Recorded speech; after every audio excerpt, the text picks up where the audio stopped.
I'm not going to wait for somebody to give me permission to tell stories. I'm not going to wait for somebody to give me permission to do what I want to do. So it's like, put that on repeat. Yeah. If I don't get, I don't get staffed. I don't get handed $1 million to make a movie. Well, okay, no big deal. We're going to make our show. We're going to make our movies. We're going to tell our stories. We're going to figure it out. The people you worked with on your crew could easily be working on any crew. But the thing is that like people who are out there doing the work, they're not talking about the work because they're doing the work. Like, I agree. Too busy doing it to sit around and talk about it. So that's what I've noticed, that like, and I'm not throwing anybody out. I'm not like, throwing anybody the best name of names. But it's like the people out there who are like, look at me, look what I'm doing. Like me, are typically the people who aren't actually like, they're not building community. They're not creating jobs. They're not creating work for people here who want it. They're putting on a front for attention. And it's like it only gets you so far. People are going to screw it.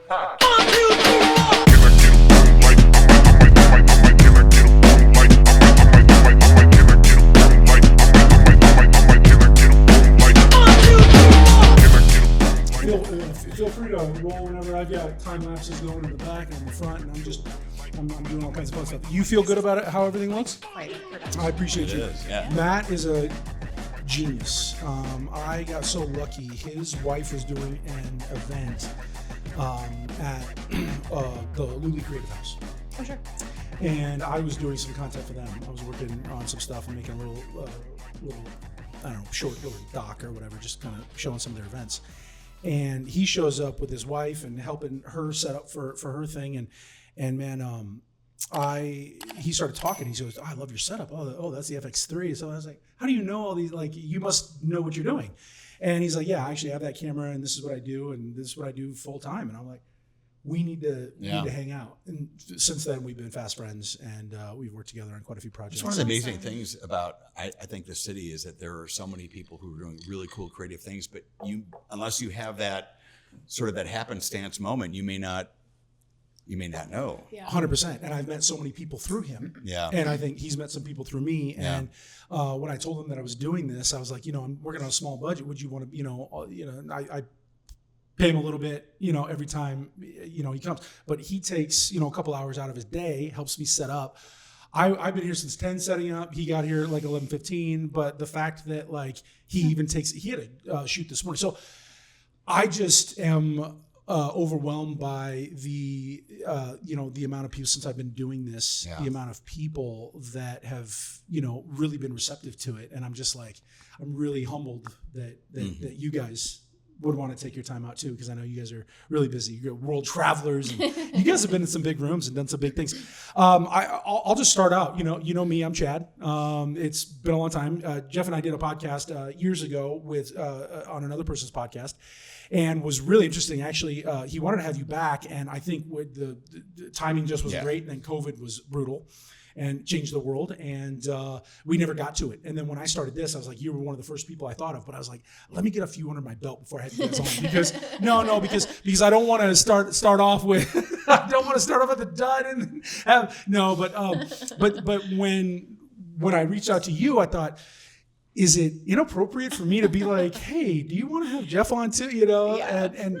And because we don't know each other that well, and we only really know each other through that one time, I just thought everything you're doing, like, with your work in the film industry and with the festivals and putting your stuff out and putting yourself out there to do it, it's extremely inspiring. And like, I want to copy some of what you're doing, but I thought to myself, why not have her on the show and ask her some questions. So and we do so much together. We have so many projects that we do together that, like, this is a perfect pairing. It's a perfect pairing.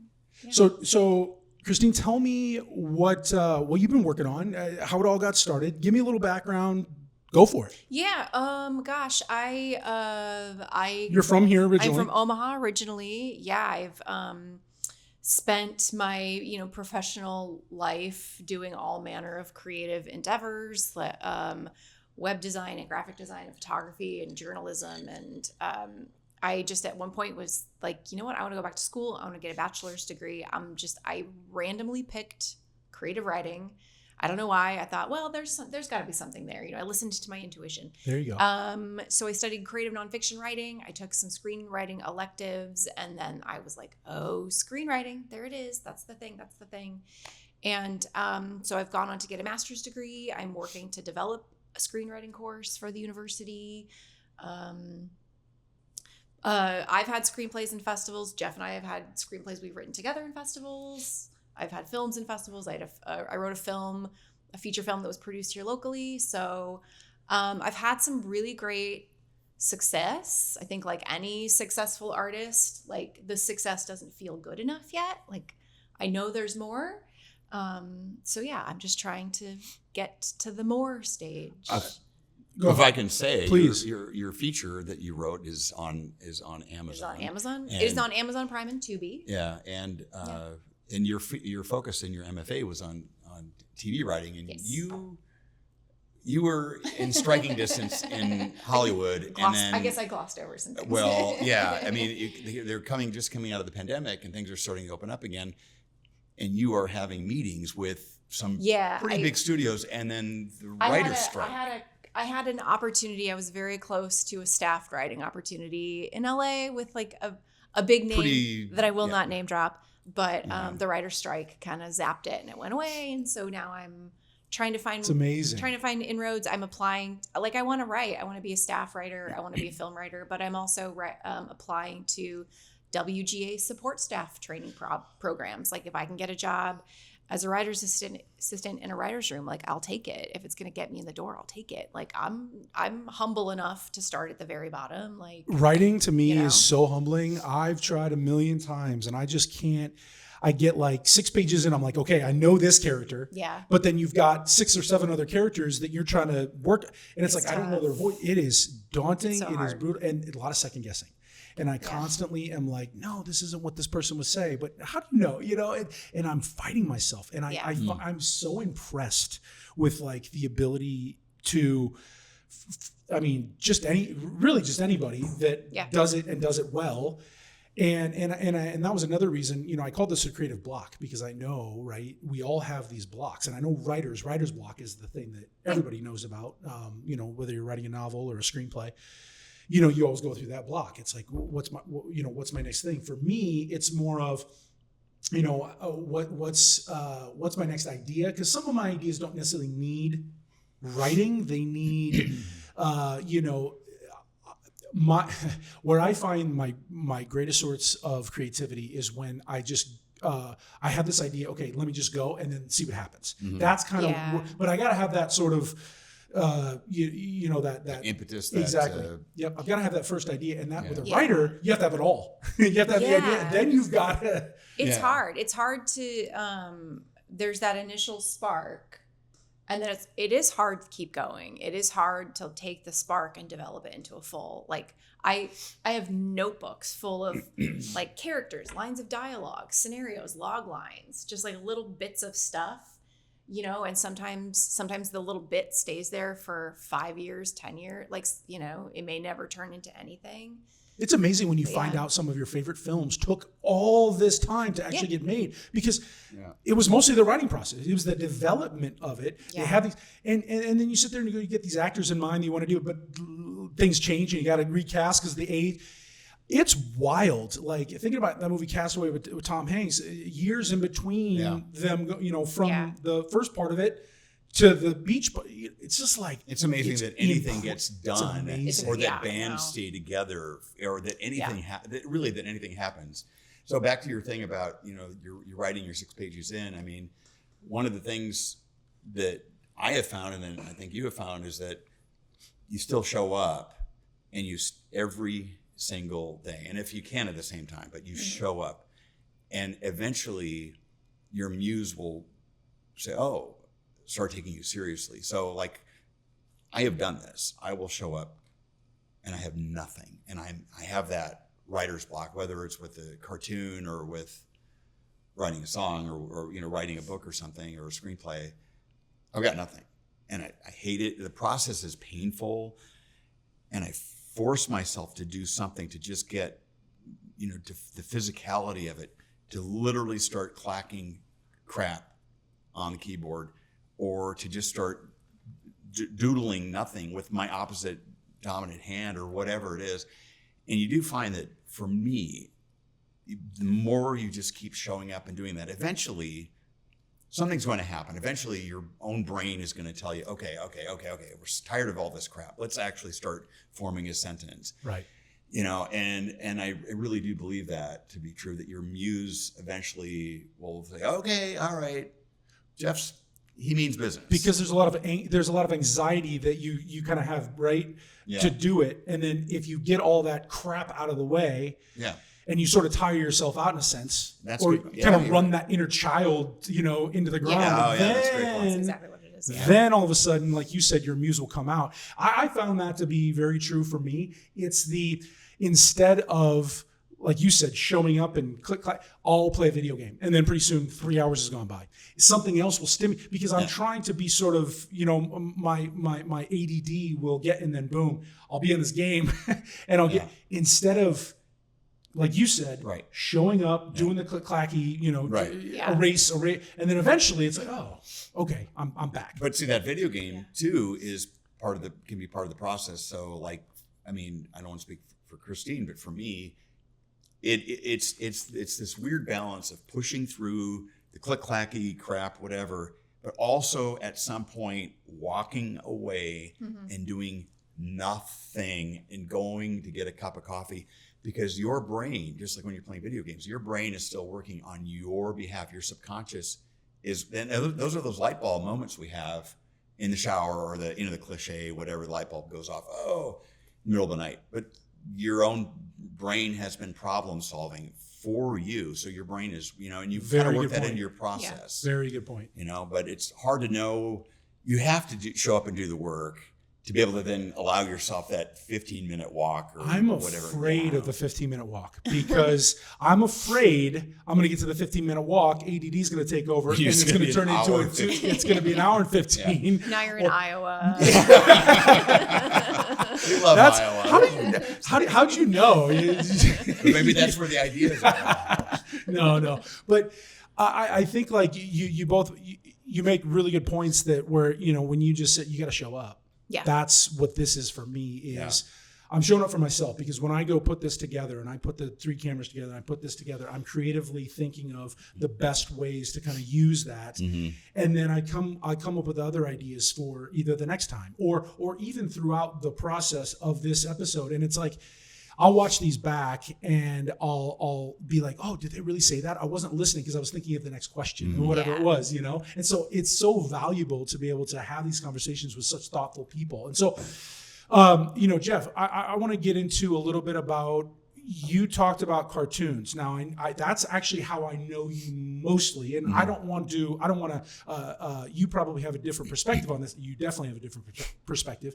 But from where I was, that's how I knew you were like this famous. You were famous in Omaha. I mean, extremely famous for being. He still is. Yeah, and everywhere we go. Yeah, everybody knows. Everybody knows who he is. And I bet people even in France. We'll talk about that too, because I know you love that place. But just I can see your signature now. It's so artistic. Just the way you sign your art is really cool. Tell me about how you got started in that. You grew up in Omaha, correct? Yep, South O kid. Tell me about that, and then tell me how you got into cartooning, and then it led you to where you are now. Yeah, I knew from a very early age that I wanted to draw cartoons. It was in my heart. I also I knew that I wanted to do other creative things, music and writing and things like that. But I knew as it's my earliest sense of being is that I'm going to be a cartoonist. It's who I am. I didn't know how to get from point A to point L or whatever point I'm at now.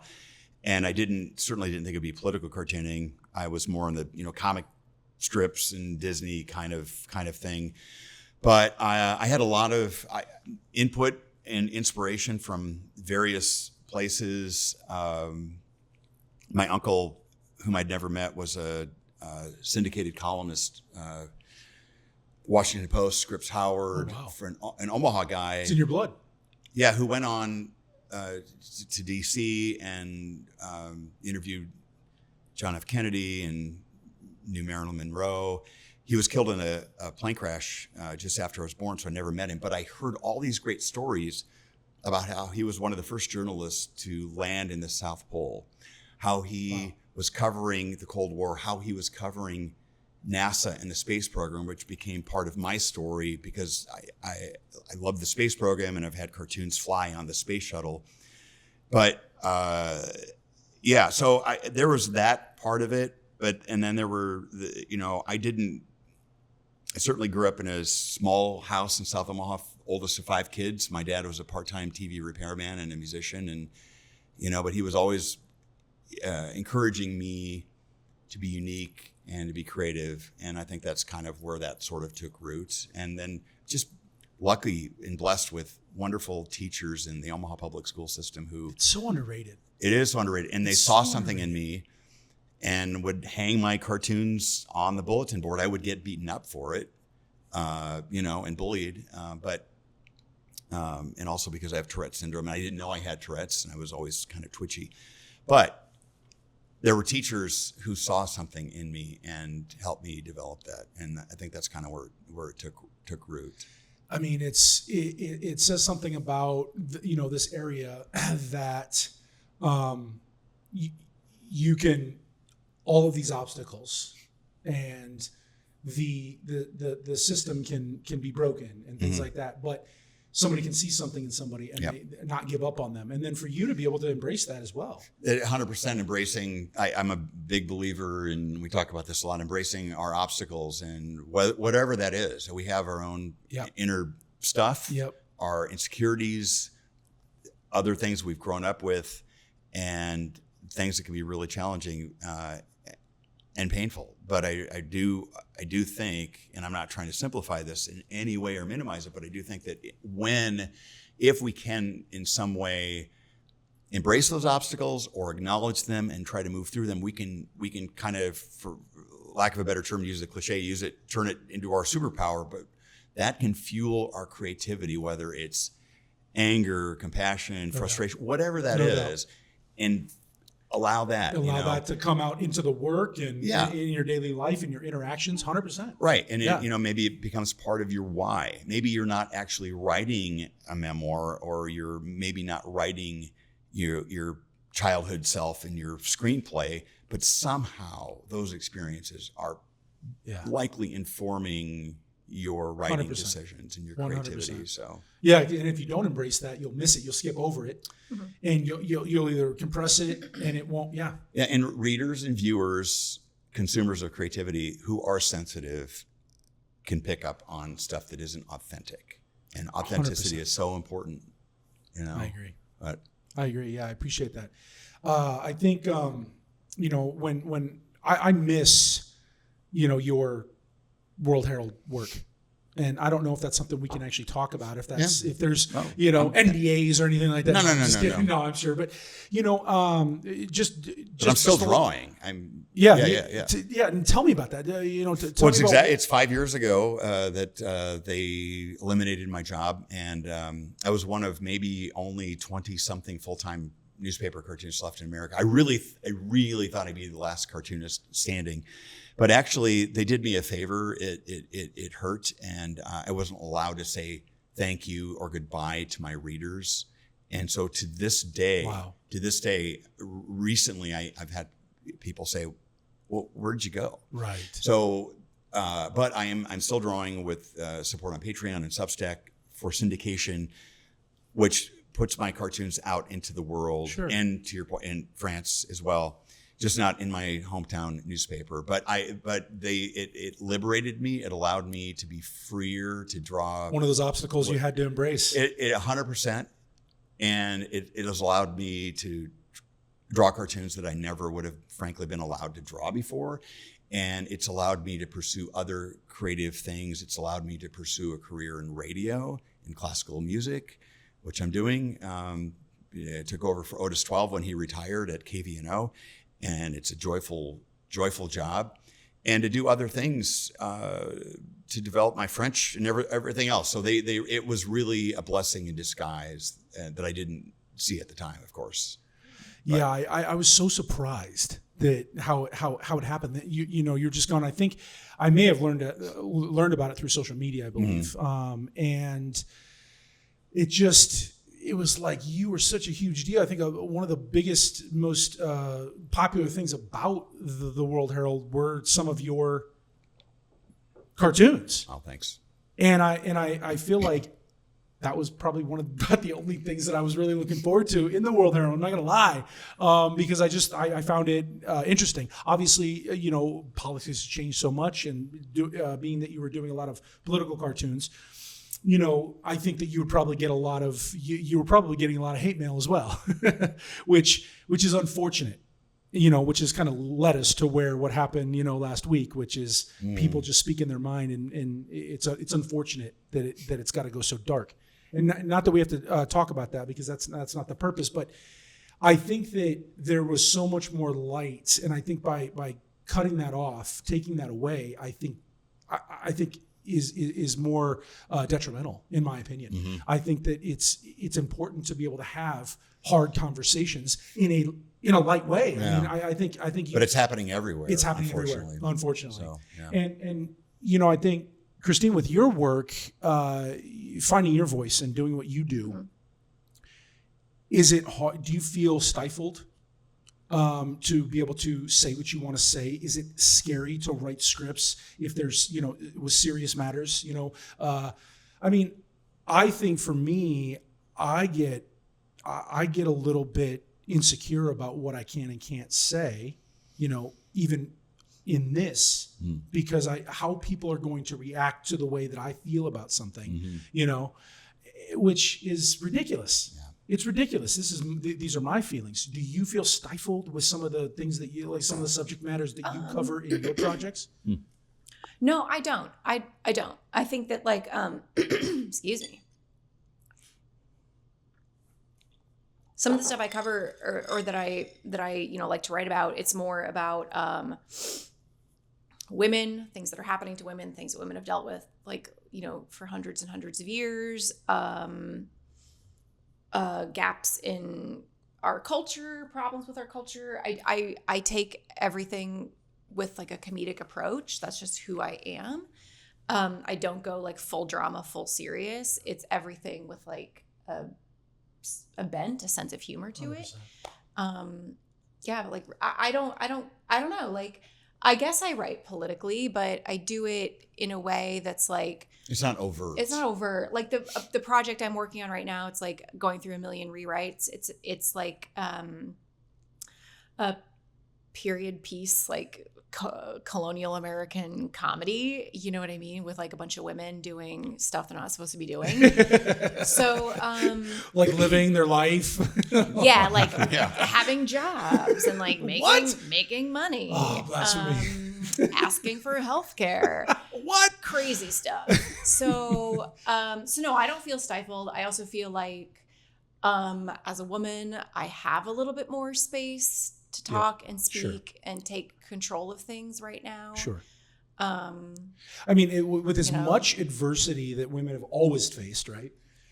I think they're doing better now than anybody. Yeah. I think women are doing better now. They're more educated. They're making more money. There's a lot of really great voices out there. There's tons of great voices, and they're being listened to and not, completely buried. They're doing it on their own, because the internet allows that to happen, and they've stolen that space. Not stolen it. They've been able to take some of that space, and they're using it to their advantage. There's a lot of. They might not be hosting late night shows, but late night, as we know, is kind of going away but they are making millions on podcasts, and whether it's Amy Poehler or the young lady from Call Her Daddy. I forget her name, but it's impressive. But also a lot of women that I'm coming younger women that I'm coming in contact with, they can't find a mate because these young men are struggling, and it's it's kind of alligator tears. I don't really feel bad because you've kind of put yourself in positions to kind of, I know exactly. I don't feel bad. Exactly. No. And I don't either. I wouldn't want to be a young man right now, unless I had the upbringing that I had, because I'm not saying they're forgotten, but I feel like they've been given everything. They've been given everything, and they've kind of when you don't apply your to work for things. There you go. You don't learn 100%. how to work for things. Right. And I think that so many women, I grew up in the 80s. I have an older sister. I actually had this conversation with my parents a couple days ago. I was on set and I found this book, and the title of the book was like How to Raise a Lady. And I took a picture of it and I was just like, well, clearly you guys didn't read this book. Well, what was the copyright? Like 1953 I have no or something? idea. It was ancient. I have no idea. I should have Colonial times, maybe? Yeah, I should have taken Research. it and like, I don't believe in book burning, but I should have taken it and burned it. This one deserved to be burned. But so I took a picture of it and sent it to my dad. And my dad was like, yeah, I wasn't concerned with raising ladies. I was concerned with raising women who were self-sufficient and could think for themselves and take care of themselves. Wow. And I was like, They did a great job. damn right, Dad. So like when young men are complaining about how women don't want to date them, it's like, then be if you want the man, be a good, then be a be a good man. guy that Right. people want to be Be a around. person Just that be a good people human wanna being. spend Just, you know time what? Just be a with. good Like, human come being. on. Agreed. Just be a And good human All being. these terms, you know, whether it's woke or toxic masculinity, they've been co-opted Yeah. and turned and completely twisted. Because Lots of things have. oh, I agree. Masculinity is a good thing, and women like masculine. What they don't like is the toxic part of it, because it's so there's so many things that, you know, the mansplaining and things like that. You know, and then you have Wait, can you explain that to me? I'm kidding. Exactly. So, you know, I find the most masculine people in my life have been people that have stood up for the little guy or the little gal, or has stood up for the marginalized, who have stood up and been the shield, or been able to. They don't go into the fight; they break the fight up. Yeah. It's not. Being masculine isn't about how big your muscles are and how hard you can punch. It's about listening. You know, 2 ears, one mouth for a reason. And like you said, it's like, I don't feel bad. Well, why should you? Because right. I mean, everything in the world has been geared towards, you know, getting men to a place, and everything women have just had to, you know, hang on by the coattails. Well, like one of my very first jobs, I was in my early 20s. I was working as a graphic designer in an office with two guys. It was a great opportunity. I learned so much. But one of the guys I worked with constantly introduced me as his assistant. And it's like, I am not your assistant. Yeah. But like, that was the role I took. And Right. when there were meetings, it was like, because I was the woman in the office, I made the coffee. It's I this answered the door. reductionist, you got to reduce. I answered the phone. It was just ridiculous. So like, no, I've worked for over 20 years of my life. Like, I'm not going to play parts. I'm not going to be quiet. I'm not going to be small so somebody feels comfortable around me. Like, sorry, no. I love no. And I feel like when we work on projects together, tell me if I'm wrong, but I feel like it's equal. Like, I don't think either of us we don't go into it like, even if it's somebody, if I've come up with a project, I bring it to you, or vice versa. Yeah. And then it becomes sort of an project. equal collaboration. I would say it's equal, or it's even more me. I think that like, well, you're just better at it than I am. yeah. I'm a little, am I bossier? Is that what No, it is? you're the screenwriting. Well, I don't know actually how to know that. Like, we'll like brainstorm ideas. Sure. But you come. I love how you'll come in To articulate it so that it gets to the where you want to help it go. Yeah. She's a better driver than you. Well, and that Like, is actually quite true. literally. Actually. Maybe- she drove here for other reasons. Yeah. So you know where you want to go, but she helps you get there. And I mean, Yeah, but it becomes our kind of Yeah. it's that cliche. What's this parts are bigger than the sum Some of of its all, parts, whatever yeah. it is. Yeah. It becomes its own own thing. Yeah. But then even when we're writing male characters, we sort of kind of riff on each other's male-female characters. You know what I mean? So it's not like I'm going to write the guy and you're going to write the. You know I what feel I mean? like women are so good at writing men, though. They're so good. They're very observant. I was going to say it's all observation. What do you think 100%. about all. my female characters? You think You write great female characters. I wasn't looking for a compliment. But like going back to this idea of like, masculine, female, or feminine, masculine energy, feminine energy. I think that like good, solid, well-grounded, holistically minded, whole people, they do think from both masculine and feminine places, and they do hold both of those energies within them. Yeah. And I think that Jeff is like super in tune with feminine energy. Like he is not, you are not a guy that takes up space that doesn't, deserve the space. You aren't somebody who talks over someone else. Like you are fair and balanced and equal about everything, male, female, non-gendered, other gendered. Like you don't care. You give everybody equal space and equal shots. And so I think that like that helps you write helps you find those voices. It helps Jeff come write any voice, any person, because he is warm and he believes in warmth and warm characters, and so that's what he brings to the table. Wow. And how do you then, is it the same process for you with men, or are men kind of easier? No, I think that like for me, when it comes to writing male characters, the feature I wrote, the headliner that was directed and produced by Tony Bonacci. The main character was a man. Character's name was Chad Allen, played by Derek Silkman. And Derek, he loved the character, and he's like, this character is so brash and so sarcastic and kind of like, he's kind of a jerk.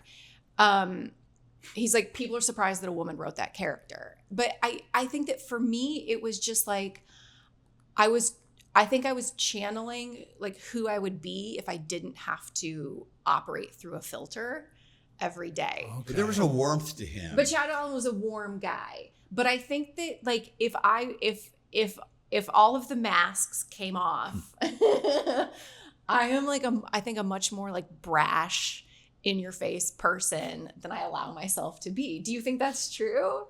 You're like, I've seen you behind a and why do you think you don't break through that? Why? Because you.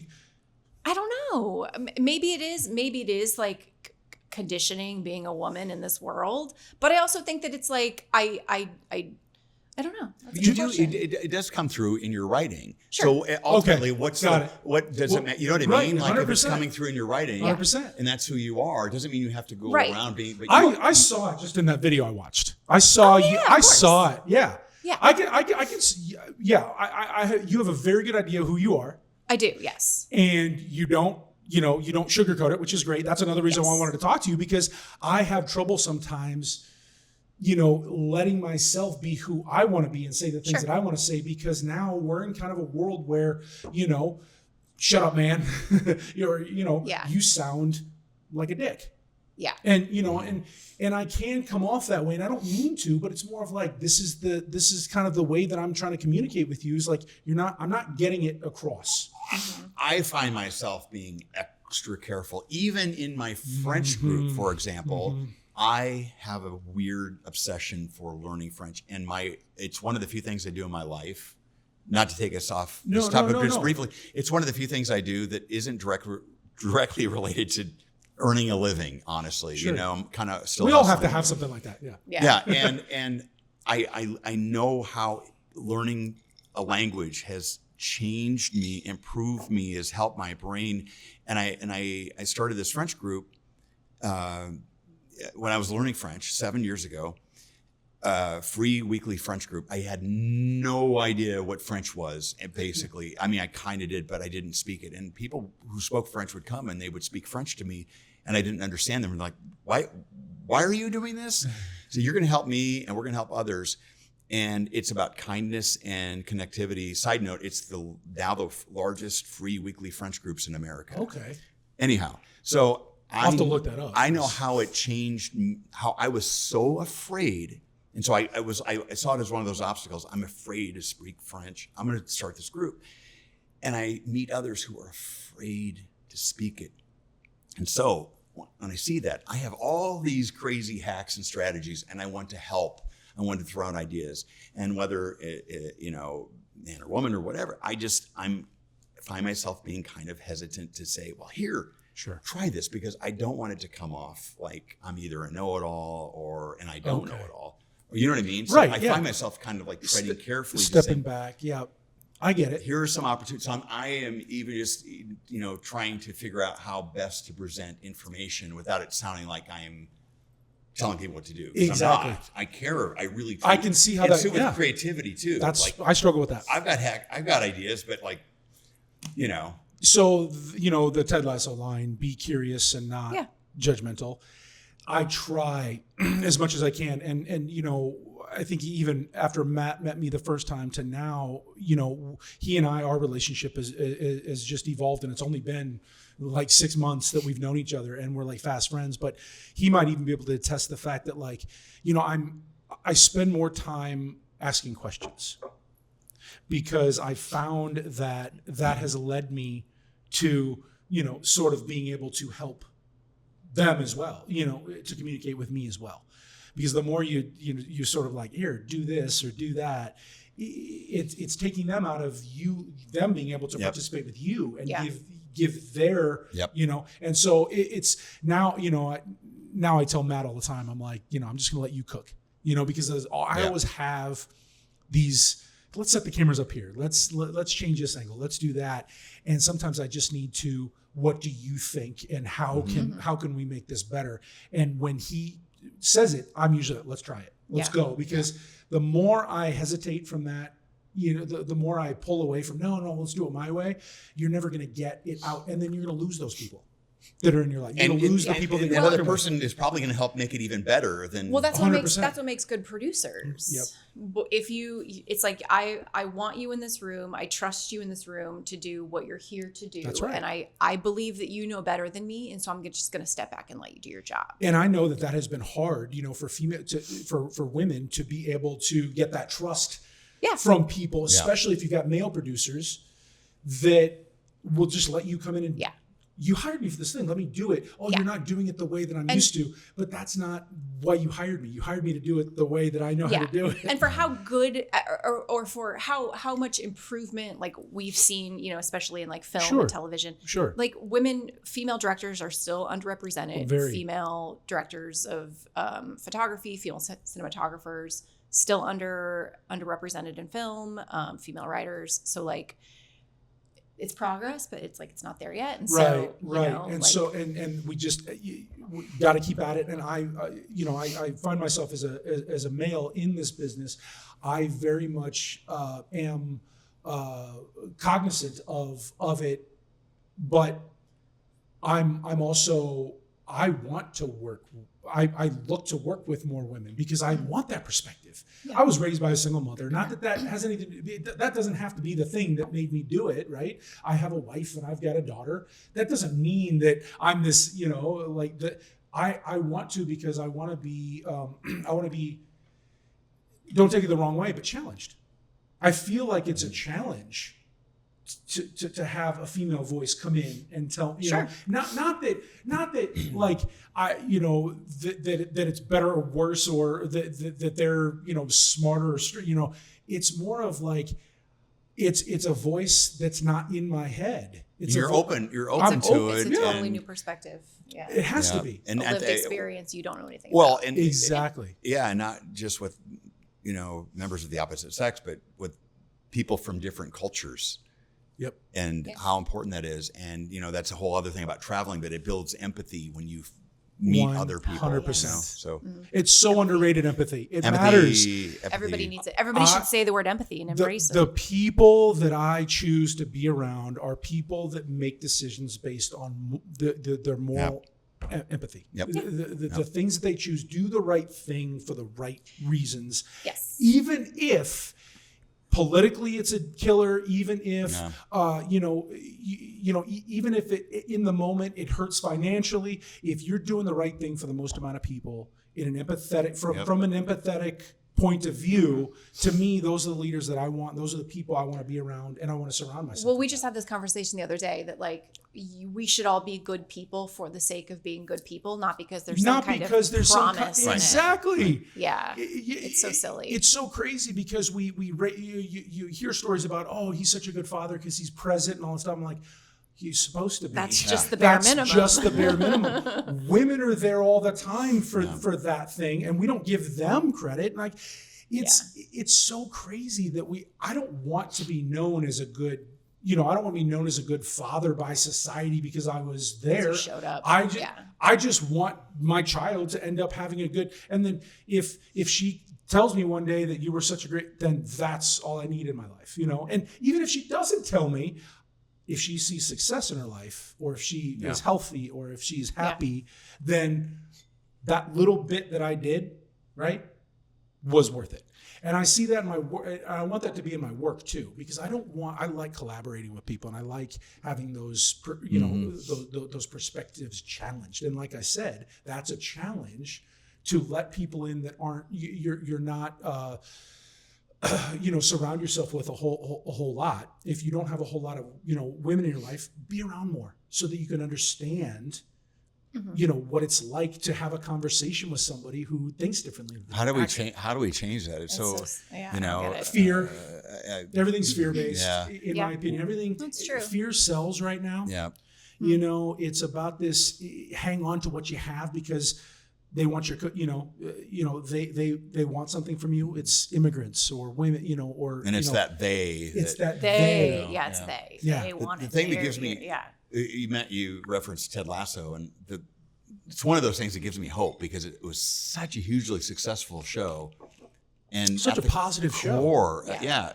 Empathy, the core of that show, and love, kindness. Oh my gosh. Yeah.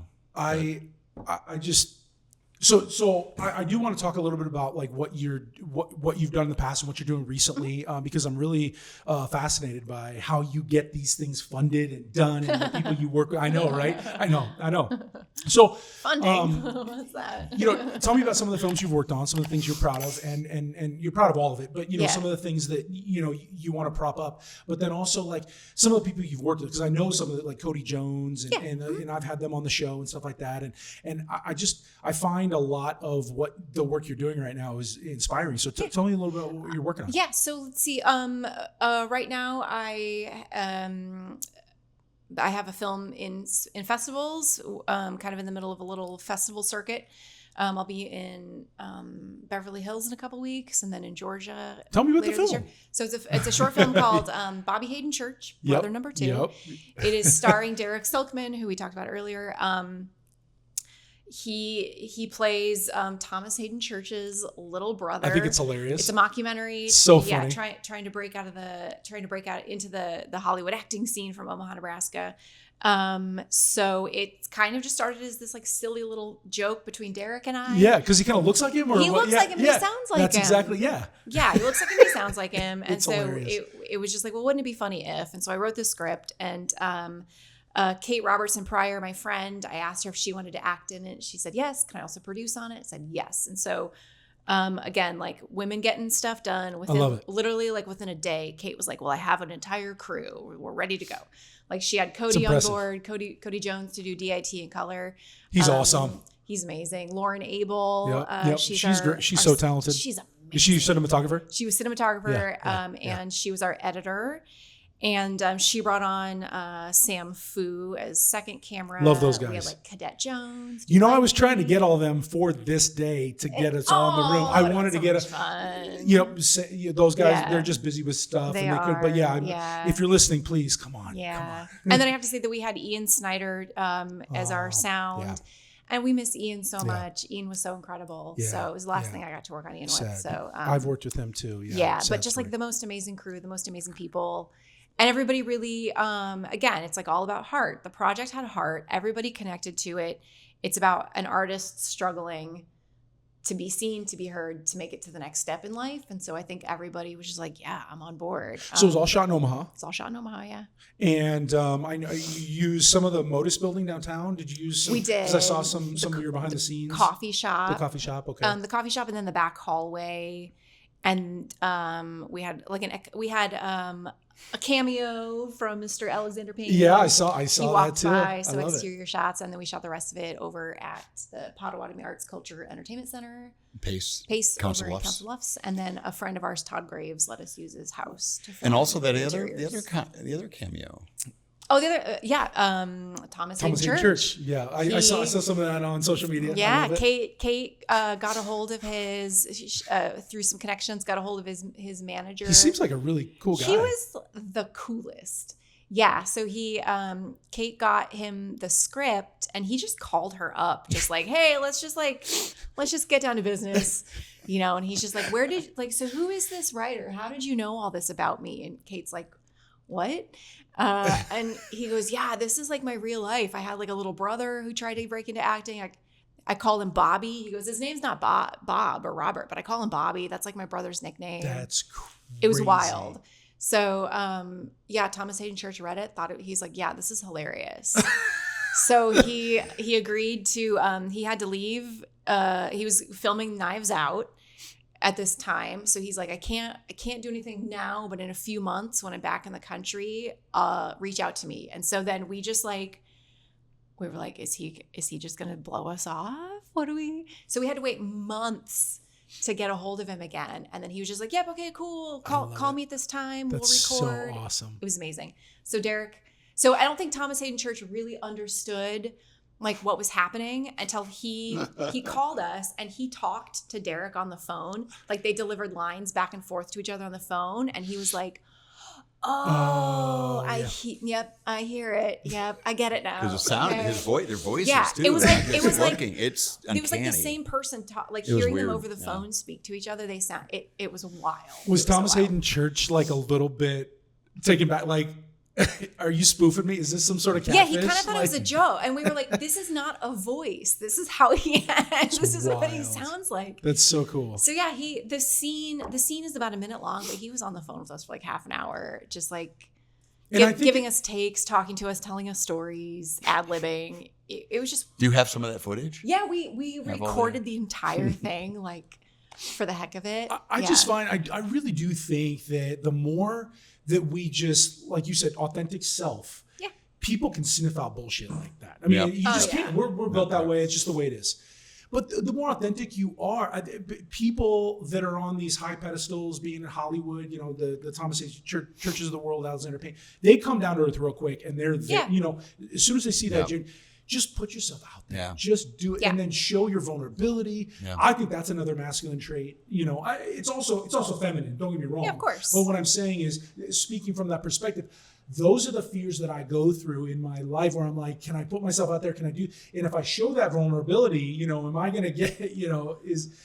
Well, yeah, and it's like we feel that vulnerability is an inherently female trait, and so it's a strength. I think it's a strength. No, it's a strength for everybody. I think it's the biggest muscle you have. In my, I think it's if you can show who your true self, it's the strongest thing you have, in my opinion, because it's you're giving everything. But you do, I wonder. You have to protect it though. You have to protect it, and you have to be careful. You do. Around, and I even if you're like a creative and you're wanting input from, say you're in a writer's group, you got to be really thoughtful about who that person is you're allowing to read your work. That's a good point. Give you notes, because people will take advantage very quickly, and that's a tough one to tease out. Or they give you feedback from a negative place, like a place that's not great because of their own bias, their own stuff, and what they're dealing with, and their jealousies and their insecurities. 100%. So you do have to learn how to filter like good feedback from bad feedback. I think when I first started, you're right. I think it was one of those things where I started from a place of jealousy, and as I got older, I started realizing I want everybody's boat to rise. I want us all to. We got to go together. I don't. The more conversations that I've had with like-minded people like yourself, like Cody and Kevin Kabor. Yeah. Really talented filmmaker, and just some of the people that we've worked with, I've been overwhelmed by this area's talent and their ability to be able to articulate their visions.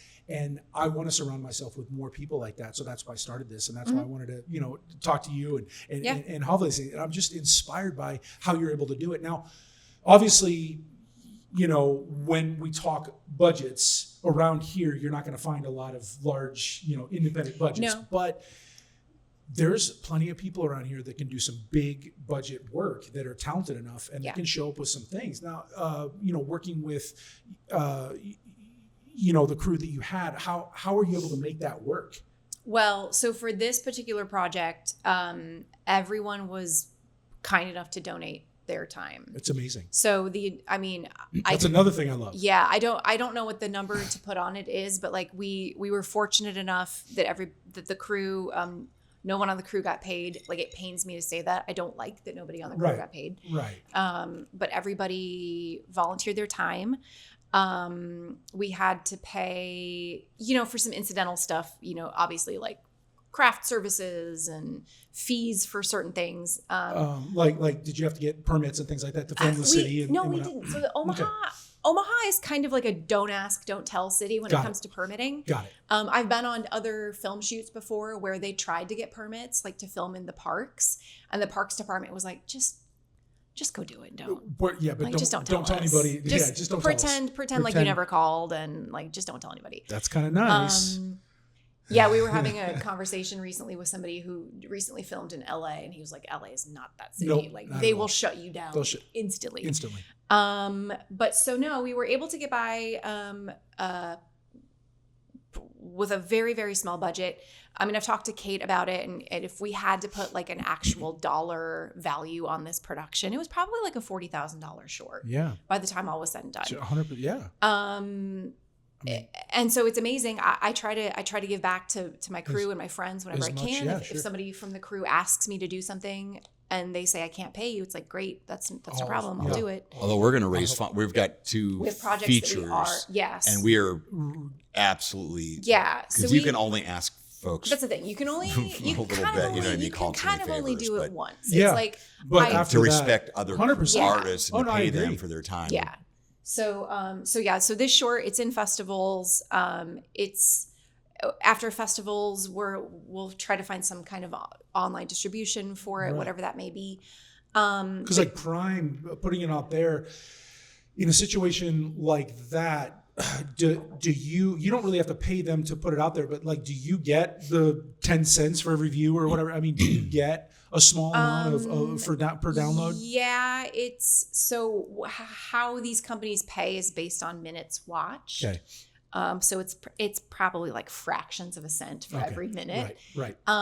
So you don't make a lot of money, and like Prime used to take a lot of short films. I'm not sure Prime kind of scaled back on what they take. Sure. But there are other platforms, other things that distribute short films and get short films out to audiences.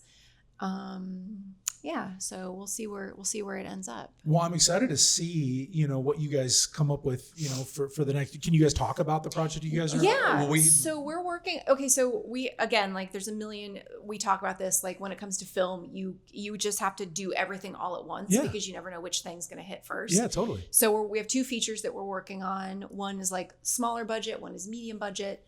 So we want to get these features into like a pre-production state so we can start fundraising, so we can pay people, so and we we can always generate income. write with the idea of what is filmable on a budget. Small casts, small locations. These are not set in outer now space. you mentioned something about animation, and that's the other thing that we're working on. So that one is in production. That is in production. Oh, nice. Yeah, we have so we're working on an animated web series. I love it. We're in production on the pilot right now. With the idea that maybe we can pitch it or it'll do well on. And how do you get? Now, obviously, I know with the art, you've drawn out a lot of the physical characters, right? You've drawn out a lot of you've done a lot of the anime, and then to get them animated, you work with. Are you animators? No. So we were like, can we be animators? And then you do a little bit. I do a little bit of like timeline animation, in video, and I know After Effects graphics and stuff like that. But when it comes to actual character animation, it's hard. It's just like, this is tough.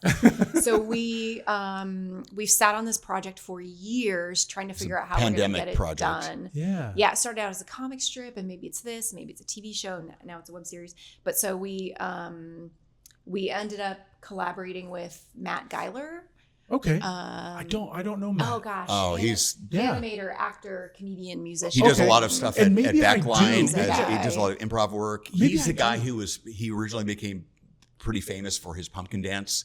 He's the guy years ago. So the black suit pumpkin. He spent a lot of time in LA. So he's a true Renaissance man. And so we brought him in not to be the animator for this, but to be a true partner and collaborator, sort of like we were kind of tangentially talking about, like opening yourself up and being vulnerable and saying, here's what we have. Okay. Yeah. We want your input. Okay. We want to hear what you would do, where you would do this. And because we kind of like talked about it. It's just like, well, at this point we have like differing opinions and differing viewpoints, and we're really good about sharing feedback and coming to consensus.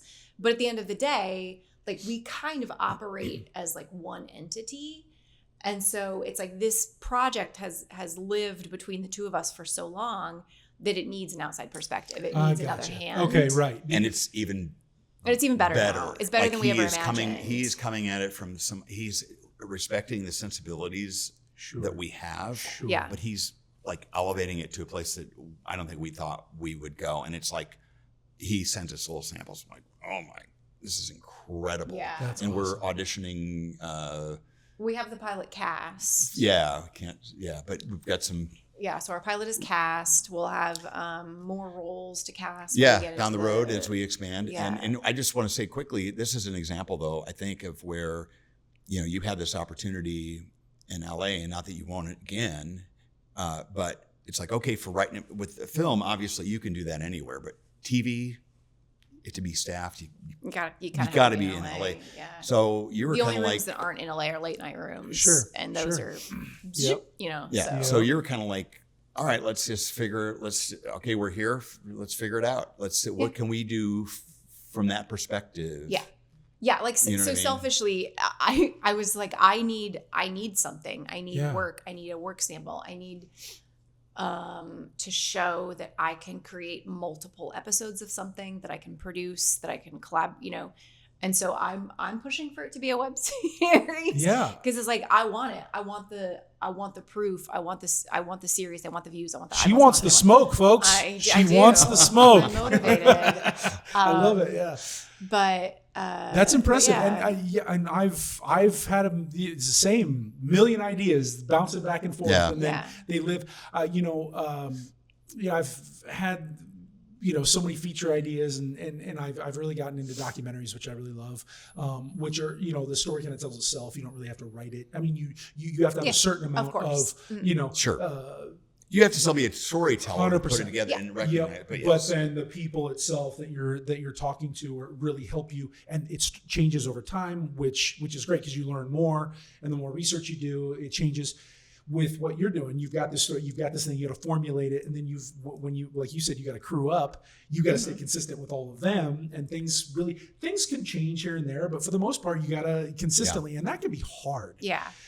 Because life gets in the way and certain things, and then to stay consistent and, like you said, keep that cohesiveness between from cast to crew to writers to producers, and it can be hard. But if you've got that, and you feel like you've got the content, you've got the crew, you've got the people, put it out there.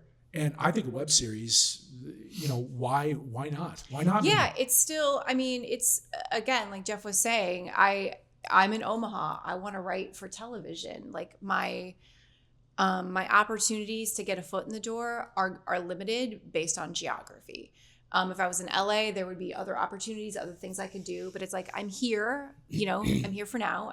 I've got a teenage kid here, and it's a great place to be. Jobs here, but and so what do you want to do? And so it's like, how do I'm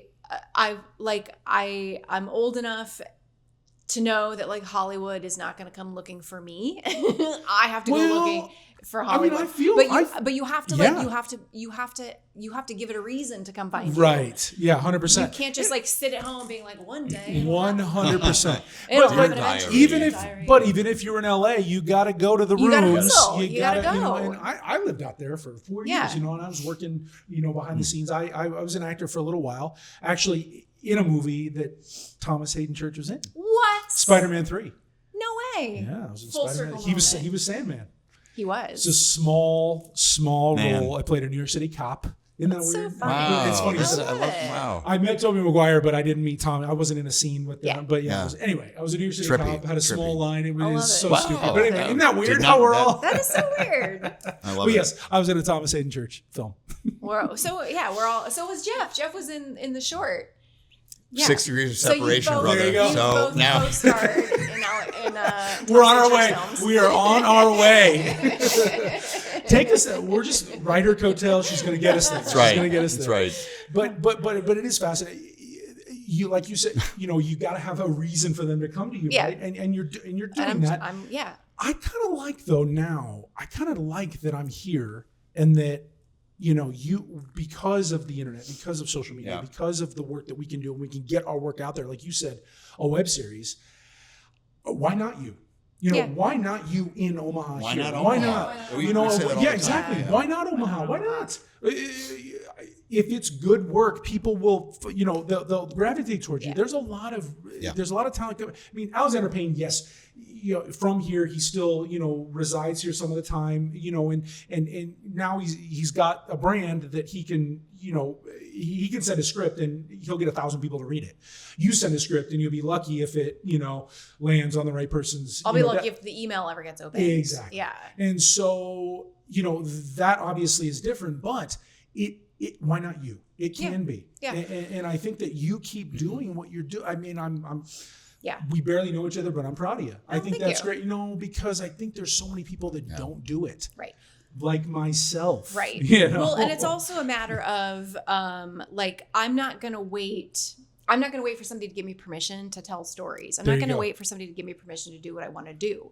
So it's like put that on repeat. Yeah, if I don't get I don't get staffed, I don't get handed $1 million to make a movie. Well, okay, no big deal. We're gonna make our show. We're gonna make our movies. We're gonna figure it out. We're gonna figure it out. Figure it out. And you're doing this, by the way. And don't give you're really hard on yourself. I am. I'm hard on myself, but I am realistic in the sense that I want it to, and I think every conversation that I've had, I've gotten better with it.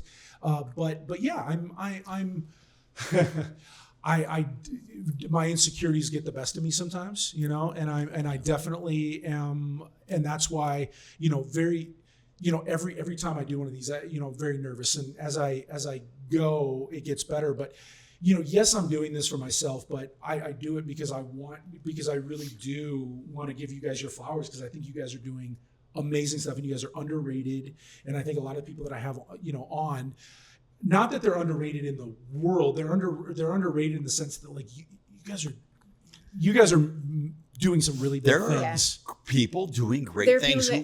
You're the people you worked with on your crew could easily be working on any crew. But the thing is that people who are out there doing the work, they're not talking about the work because they're doing the work. They're doing it. I agree. Too busy doing it to sit around and talk about it. So that's what I've noticed, that and I'm not throwing anybody out. I'm not throwing anybody the best name of names, but it's the people out there who are look at me, look what I'm doing. Me are typically the people who aren't actually they're not building community. They're not creating jobs. They're not creating work for people here who want it. They're putting on a front for attention. And it's it only gets you so far. People are going to see through it. So. Yeah, that clickbait stuff. It's crazy. Yeah. I thought what you said in your post recently about your baby's ugly was at first I'm okay, I got to see what this is all about, because I know you well enough, even though we hadn't really had a conversation. I knew you well enough that you weren't saying what exactly. It wasn't a literal. Yeah. Where did that come from? I mean, I kind of know because I watched part of it, but what was the impetus of that? Oh gosh, where did it come from? I don't know. I think it just also came from that seeing people kind of toot their own horn a little bit. Tooting their own horn. And again, as an artist, you have to have ego. You have to toot your horn. Nobody's going to do it for you. But come from a place of curiosity. Wrapping their arms around you, I'll toot your horn. No. Coming from a place of curiosity, though, can be and so valuable. So if you make something and you're look how good it is, it's flawless.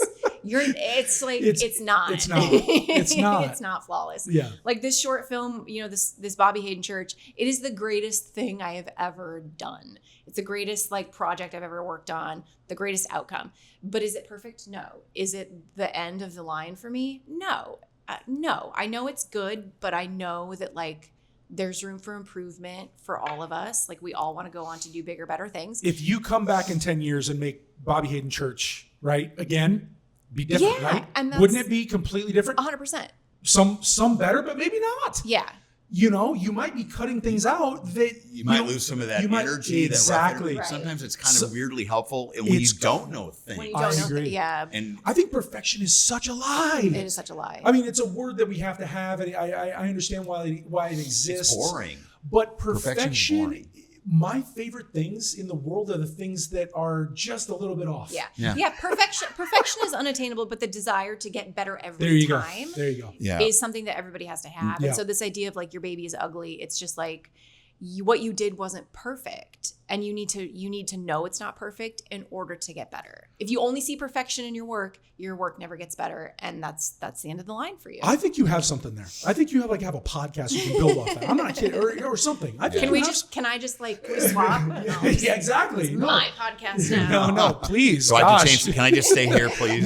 I don't want to have to move. Matt in the back of his mind's going, yeah, she'd be better than We you. just No. change the graphics. You are doing a great job. I appreciate it, but that hit a chord for me because it is so you're so right that we can kind of get in this mode of feeling ourselves a little bit. We kind of feel like I'm finally there, or whatever, yeah, maybe you did something that you got better, but you got to keep building off building. There's more to attain, and I didn't finish. How did it end? Because I didn't actually watch the entire video, but if you can even remember, not to put you on the spot. Yeah, just about like you need to be open to growth. Yeah, and you need to be confident in your work, but understand that collaborating and improving and being open and questioning and all these things are good, then you need them. And if you're sitting here, I was like, I'm not speaking to anyone specifically. I'm speaking to everyone. And if you think this doesn't apply to you, then like you need to go back and watch it again, because it applies to you. But yeah. I've always said that if you want, to change somebody's opinion, you have to allow them to change their perspective, or their perspective has to change, because like you said, you go to France and you immerse yourself in this thing. I don't know, but I'm pretty sure your perspectives changed very quickly when you start immersing yourself into something. When you travel, when you eat different food, when you speak different languages, when you learn history, when you read, when you talk to the opposite sex, when you have conversations with LGBTQ community, when you put yourself in those places, you start to realize, man, we're all the same. We're all the same. We're our own imperfect mesh of beautiful craziness, chaos. Yeah. All those things are real. You have to embrace the difference. You have to embrace the idea of being uncomfortable too. Mm-hmm. And that's where I think perfect lives, in all the Yeah. Love it. One of the things, so like the first time I went to France, was with Jeff, and I remember like, I'm in France for the first time. This is incredible. They have a lot of pride, national pride of their language. Yeah. Like, what a beautiful place. This is so magical. And then it's just like, but then we go to the grocery store to like buy water and bananas or something. And the people in the grocery store are just like, like this line, like hustling you through the line, and they're mad because you didn't weigh your bananas before you got in line. You know what I mean? And then you realize like, oh, to me, this is magical, but to these people, it's just everyday life. Yeah. Like you said, at the end of the day, we're all just people living our lives. Just people living our lives. And I think there's probably a sense of, these Americans are, all this stuff. And to some extent, that is true. We are so, I don't want to lump everybody into it, but we Americans do have a sense of like, we're not really aware of ourselves sometimes. We're not. I'd say that's true. That's maybe true for everybody, but I think some Americans, they go to places and they're not aware that they're kind of like. Oh, they stick out, and those are the ones that people will say, "Oh, the French are rude." No, but there are those ugly Americans who act like this belongs to me. I'm in your country, but you're going to serve me. Yeah, you should be thankful I'm here. And it's like, no, you're not showing any respect at all. To the and try the language. You don't have to get it right, but try. Bonjour, you say hello, thank you, at least. Get those things, hello and thank you, and then like, Anglais, or do you speak English? Like, can we speak English? If you ask the question, be curious, I think people are more receptive to it than if you automatically are like, can you come down to me, as opposed to let me try, to meet you somewhere and meeting them halfway. Well, and that whole idea of saying hello anytime you walk into any shop in France, every single time you at least say bonjour, at least say hello. That has impacted me in Omaha and in the U.S. I may not do that if I'm walking into Hy-Vee and saying hello to all the cashiers because call security. But if it's a smaller shop, I try to say hello, thank you, goodbye. Sure. And most of the time people are like, what? But a few times you'll get a look like, oh, hi. Or goodbye. You'll remind them that, man, we're all here doing this thing. We're human beings. We're not robots. Some people are here working. Some people are here. Yeah. Not yet. I know exactly. That's a whole other conversation. That's a conversation to have for next time. For another time over coffee. Yeah. I teach college writing courses, and I'm like, kids, please do not let the robots do your homework. Like, I'm just begging you. Please just write your own papers. We could sit here all day talking about that, but as a professor, as somebody who teaches young people, is it just impossible? It's really hard. And I teach like the course I'm teaching right now is autobiographical writing, and so it's like you can't really AI that, right? And that's what I tell them. It's like you can't really AI this. All I'm asking you is to write about your own personal experience. So if you ask the robot to write your can you tell when you get an AI paper? Can you tell? Yeah. So the first semester, because they're all the same. Every paper is. Well, the first semester I taught it, a couple slipped by until I learned what to look for. Punctuation is perfect, right? Yeah, it's like because nobody people especially young writers don't get punctuation perfect. No, even me, it's like I'm terrible. Like punctuation, it's awful. Well, and depending on your writing style, you may sort of change your punctuation. Fudge punctuation. You know what I mean? Yeah, but it's like, the first papers were all like honest attempts. And then the second papers, some of them were just like picture perfect. And I was like, okay, things aren't tracking here, guys. So what do you do though? Like, how do you play? Because it could still be an original thought, but AI, all they did was round it out, or all AI did was, they could have done the research. Yeah. How do you, what do you do then? Like, is plagiarism dead because of that? Like, how does it work? No, it's still considered plagiarism. Like on the university level, they still consider it plagiarism. It's kind of, to some degree, it's up to my own discretion, to discuss it with these students and just be like, look, I know you faked it. You know you faked it. Please just do me a favor and rewrite this so I don't have to get administration. To get administration. Right, because I don't want to have to do this. Administration doesn't want that. Nobody wants that. Do they acknowledge it when you call them out? Do they? Most of them do. Most of them are like, yeah, I panicked. But some people some of them are just like, no, I wrote that. It's like, Did you? Is there, but when they say, yes, I wrote that, then I go back with a fine tooth comb and I point out all the things that are wrong with it. And it's like, okay, you wrote this. These are the things that are wrong with it. Like, I know you didn't. Okay, I'll rewrite. And, So I wonder if there's a way, and I know we got to wrap it up here shortly, but just speaking on that, I wonder if there's a way that we can figure out a way to be able to still have AI be a tool, not a as a tool, it's totally fine. As a tool, but if there's a way that we can somehow watermark some of the, you know what I mean? Sure. If there's a way to watermark, or if there's a way, obviously people can just take a picture of it and then just recopy it or whatever it is, but like that copy and paste, it's just so easy. If there's a way to not, but aren't there some so programs? you can reverse it where you can dump it back into AI and then to see if this was and it'll say like, oh no, these things don't read like AI wrote them. I don't know, the only the best the best tool I have at my disposal is like my brain, my experience, my knowledge, and it all humans are still more powerful. Yeah, and it all comes back to warmth. You can tell when something is not a real lived experience. Yep. You can just tell. Yep. And that's not something that AI can do. A machine can.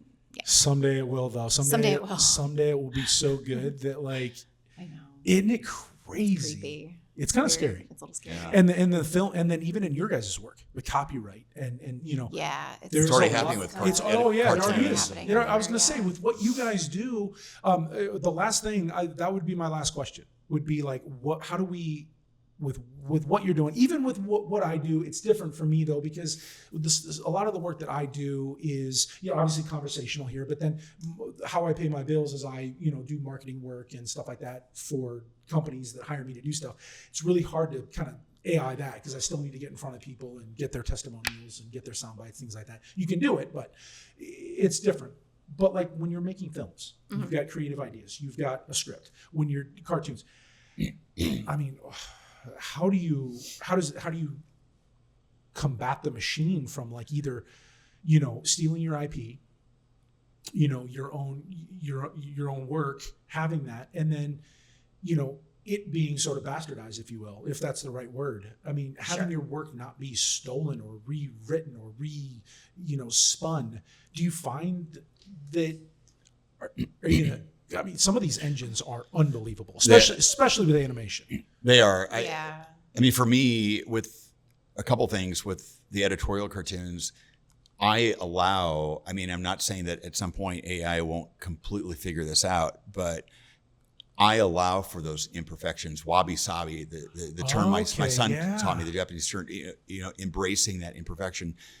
I allow, even though I am drawing digitally now, I allow for those human elements, the imperfections.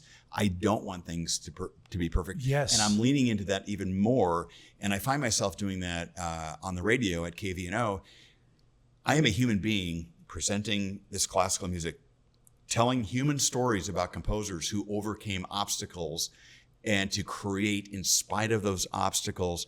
And if I stumble on my words, I allow it's a live show, and I remind people, I'm not a robot. I'm a human being who lives in your community, who's presenting this uplifting experience. So I lean into my humanity. And that's the only way, at this point, to differentiate. That's all I got. Our imperfections are actually the things that we're trying to be is perfect, but our imperfections are that's our fingerprint. Yeah. That's going to be the thing that's going to differentiate us between the machines and is our little, and embracing that imperfect. That's a really good point. I've never really thought of it. I never did either, actually. That's yeah. I don't know. Yeah, I don't really have anything to add. I just I don't know. I guess any fears or apprehensions to? I mean, I'm nervous. I'm nervous about what the future of the industry is going to look like. If somebody, if it comes down to like, you can just turn on your TV and type in, I want to watch a rom-com starring Julia Roberts set in the 1980s. That never existed. That didn't. And then AI is just like, boom, here's your movie that I made in 5 seconds. Like, what does that mean for the rest of us? But how long does that last? Because it takes AI is feeding upon humanity. And I know that when I've talked to some literary agents recently about a graphic novel thing that I may be working on, but this agent was saying that it's more than ever, readers want to know who the author is behind it, that the author's story is, even if you're not doing something autobiographical, the author is part of the project. And I think that's true in film. Yeah. Who the filmmaker is a big part of it. I think at the end of the day, people want to see art created by other people. And I just kind of have to believe that. Yeah, I mean, I believe that right now. I guess it's my daughter. It's my daughter. I'm a little worried. Like, understandable. Is she going to even have human teachers by the time she gets to high school? Yeah. Like, is she just going to be learning on an iPad from some sort of a standard set of, and who is the one feeding that prompt?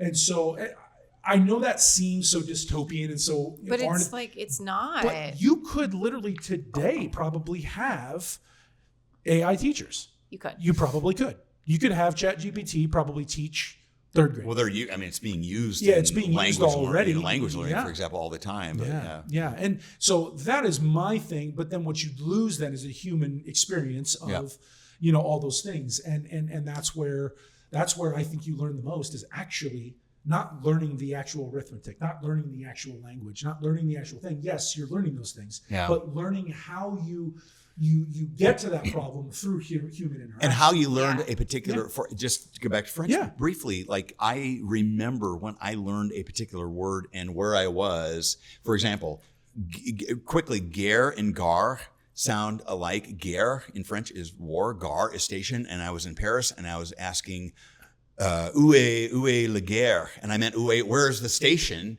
And I was asking people where the war was, and someone corrected me, and I will never forget. It is in my DNA now. Where you were when you learned it. When I learned that, but but that is. I was asking a robot at the time, so maybe that doesn't help my argument. But it is. That's a really good point. That don't ask somebody where the war is when you're in Paris. That is the worst thing you could possibly. That's worse than not saying bonjour. Yeah. Sorry. I won't. I'll make sure not to do that. Where's the war? Yeah, no. But I mean, because they actually had to live through something very serious. It's a good point though, because you do put yourself the human experience that you have because we could have had this conversation on the computer. The three of us. Of course, you could have been on your desktop, I could have been on mine. We could have had this, and it would have still been probably as insightful, and it would have been, but it is different when you actually are, feel the person and, see them drink the water and have the fist bump we did. The fist bump, you can't do that, but those things, when you're actually in the room with somebody, when you're behind the screen, sometimes people say and act and do things differently. Oh, true. When you're in the room, if I say something, I could get punched. Christine might punch me. You know what I mean? You can't get, but she might punch me. But if she'll punch you for something I said. This is turned into something very different. Very different. This is for my after dark version.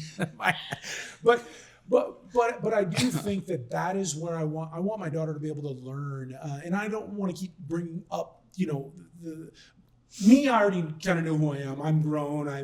My mind is kind of made up on certain. I understand. I've lived before cell phones. Whoops. Anyway, cut that. See, you can't do that. No, I say keep it in. That's real. That's awesome. Matt, we're keeping this. That is awesome. So anyway, my water, luckily it wasn't like completely full. I expected it was in slow motion. I was expecting glass.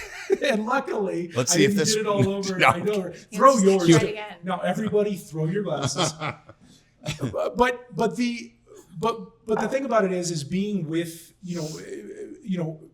having conversations with people is so much more valuable, and we need to, and that's another reason why I wanted to do this, was because it's so easy for me to just write you guys a message on Instagram or on Facebook and say, oh, hey, how did you make this film? Or how did you, I sit you in a room, sit you down, have that conversation, and then share it.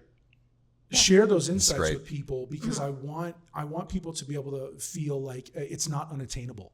Because, from where I was sitting watching you do what you do, I was like, how did she do this? Well, ask her. Yeah. But do it in person and see if she'd be willing to, share it with other people. And same with you, Jeff. I mean, you were just the, icing on the cake. I mean, she was who I wanted to talk to. But she makes really good cake. It's gluten free. But when I had someone cancel, I was like, "Can you get Jeff? Yeah, I need no. But I do. That was an afterthought. It's okay. not at all. Actually, no. I kind of thought I was going to have you. I did want to have you on a separate. No, it's real. I wanted to have it on a separate thing, but it's actually kind of nice because you guys are actually working. I didn't know this before. We just met about an hour ago. I don't. It's all fake. I didn't want to bring it up, but you guys are a couple, so I mean, but I didn't want to make you feel uncomfortable if I had him come on and be like, oh, you just wanted me for him, and no. Just using me to get to Jeff. I know, right? Now this really has become kind of a dark twist on this on the show, but. I appreciate you guys coming on. I wish we could sit here all day and have more conversation, because I do have more questions, but I'll save that for another time because I have a feeling, we'll be doing this maybe at a coffee shop next time if I can get. We're actually going to sponsor me. We're going to do Christine's new podcast in about 2 minutes. So if you guys will just switch places, and then I'll have mine. And we are exactly. And then we'll just do a revolving the next 12 hours. Situation. That would be fantastic. If we could, wouldn't that be? Yeah. The table turns. The table turns. Or we sit here. Or we just swap. Or we just switch the cameras go this way, and so it looks like it's a different place. That's right.